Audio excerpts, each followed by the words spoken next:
Engineer بھی بنتے ہیں، ڈاکٹر بھی بنتے ہیں، فوج میں بھی شامل ہوتے ہیں، بیوروکریسی کے اندر بھی ہوتے ہیں.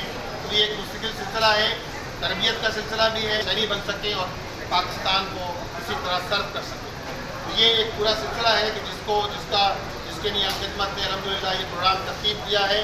تو ہمارا الخدمت آرفن کیئر کا سسٹم ہو، آغوش کا سسٹم ہو، الحمدللہ یہ پورا سسٹم اہل خیر کے تعاون کے ساتھ جاری ہے اور اس کام کو انجام دیا جا رہا ہے. اسی طرح ہماری یہ پوری ڈیڈیکیٹڈ ٹیم ہے کہ جو اس کام کو انجام دے رہی ہے. کراچی میں ہمارا الخدمت کا جو ہے وہ آغوش ہوم ہے جو بخشیر معمار کے اندر ہے، قائم ہے. اسی طرح کراچی میں تقریباً 2500 بچے ایسے ہیں کہ جو رجسٹرڈ 2500 بچے الخدمت آرفن پروگرام سے کراچی کے اندر رجسٹرڈ ہیں. تو الحمدللہ یہ چیزیں جاری ہیں.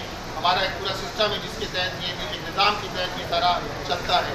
اسی طرح اس پورے پروگرام کو مینیج کر رہے ہیں، یہاں بچوں کو لے کر آنا، یہاں سے لے کر جانا اور ان کو اپنے گھروں پر جو ہے ڈراپ کرنا، یہ سارا کام بھی ہمارے والنٹیئرز الحمدللہ اس کام کو انجام دے رہے ہیں.